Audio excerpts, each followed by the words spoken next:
Hello everyone, very short video today. I have gotten many questions about building an inverted or upside down whoop, and I probably am up to about 20. I should have used copy and paste on these things, but it takes some time for me to explain my stance on why I haven't done one on the channel. And basically the premise is there's risk because you've got your props at the bottom, so anytime they're obstructed you're running the risk of damaging the ESCs. And sometimes these boards can be fragile. Many of you have experience with burning out ESCs, so there's some risk there.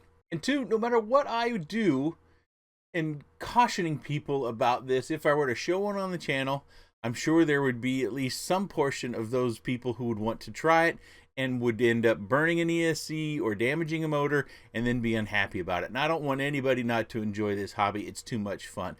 And I should have started this all with telling you I'm not telling you what to do. Not by any stretch. I think you should enjoy this hobby. However, your heart makes you want to enjoy this hobby. So if you want to build one upside down, then do it. Have some fun. But I do think it's going to fly a lot like an inverted whoop. Now, the theory behind a pusher prop is that you don't have anything that the prop is pushing the air against. All the thrust goes right down.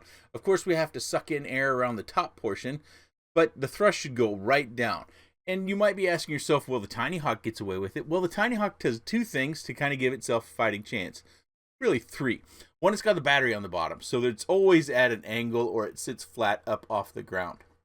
Whereas if you built a whoop, you've got your battery up here, and so it sits really flat on the ground. And we've got a texturized table upstairs where I suspect, if I didn't check it, my props could be at the very least rubbing on some of those textures on the table. So when you're flying one, when you do fly one, be very, very certain your props aren't obstructed. They can spin freely when you give it the arm switch and some throttle. The other thing the Tiny Hawk does is it's got those little bumps all around the frame, and that keeps the frame from getting way down on something. So as long as whatever it's come down on isn't stick, a weed, a flower or something it's gotten up in there that it can't chop up, keep the prop from not spinning, that helps. The last thing it does is the prop design.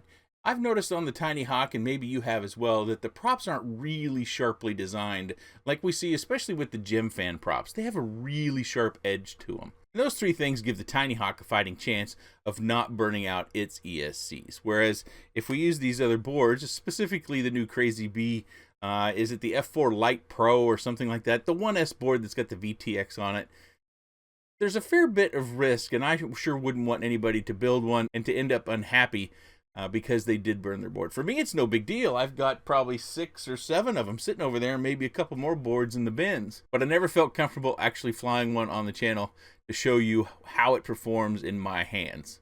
And this is why. So I'm going to use this as a video response because I do try to be thorough in my responses, and it'll also save me some time. If you do have any comments, questions, suggestions, or otherwise, please let me know in that section down below. Have fun with your upside down whoops. Go ahead. Just know the risks. Thanks for watching.